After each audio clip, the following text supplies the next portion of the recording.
பாதுகாப்பு தர வேண்டியது கவர்மெண்ட் கடமை. அந்த கடமையை நீங்க தவறிட்டீங்க. இன்னைக்கு அண்ணா திமுக திமுகவோட விஜய் பார்ட்டிக்கு அதிகமா கூட்டம் வருதுன்னு தெரியல. அப்ப கவர்மெண்ட் இந்த ஸ்டண்ட் யார் உள்ள வந்தது? 1000 பேர் எக்ஸ்ட்ரா வந்து தள்ளுமுள்ளு பண்ணி கத்தி எடுத்து வெட்டி செருப்பு எடுத்து அடிச்சு செருப்பை நீங்க ரவுண்ட் பண்ணி விஷுவல் பண்றீங்களா? செருப்பு வந்து விழுதுன்ட்டு. அப்ப அவனை அடிச்சவனை செருப்பு அடிச்சவன உங்களால ஏன் விஷுவல் பண்ண முடியல? ஏன் அவனை தூக்கல? இது வரைக்கும் இன்வெஸ்டிகேஷன் வளையத்துக்குள்ள வரலாம?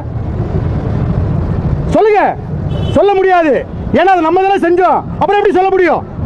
காழ்ப்புணர்ச்சி, அரசியல் காழ்ப்புணர்ச்சி. உன் அரசியல் காழ்ப்புணர்ச்சி ஸ்டேஜ்ல பேசு. இதே 1977 புரட்சி தலைவர் எம்ஜிஆர் அவர்கள் வரும்பொழுது லட்டி சார்ஜ் பண்ணீங்க. நீ லட்டி சார்ஜ் பண்ணீங்க. அதே தான் இன்னைக்கு விஜய்க்கு நடக்குது. ஏன் நீங்க உங்க பாலிடிக்ஸ் பண்ணுங்க. போய் பனையூர்ல போய் சண்டை போடுங்க. ஸ்டேஜ் போட்டு சண்டை போடுங்க. மக்கள்கிட்ட எங்க காட்டுறீங்க? தமிழக மக்கள்கிட்ட எங்க காட்டுறீங்க? அந்த செந்தில் பாலாஜின்ற ஒரு முன்னாள் மந்திரி அதாவது பாட்டில் ஒரு பேரை போட்டு ஹாஸ்பிட்டல் ஸ்டண்ட் காட்டுறாரு. என்னங்க இது? ஆம்புலன்ஸ் திமுக போட்டிருக்கீங்க. இதை விட கேவலமான விஷயம் என்னங்க இருக்கு? மக்கள்ல பைத்தியக்காரனாங்க. தமிழக மக்கள்ல பைத்தியக்காரனா? என்ன நினைக்கிறீங்க?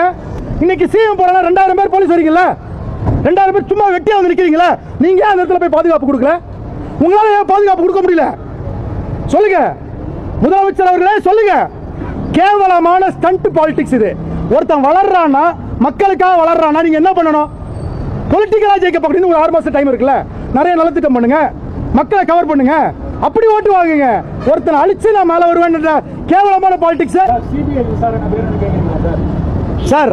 அதாவது நான் ஒரு கொலை பண்றேன், என்கிட்ட விசாரணை வந்தா நான் கரெக்டா பாப்பனா சார்? 1 man கமிஷன் எதுக்கு சார்? சார் இது சிபிஐ தான் சார் ஒரே வழி.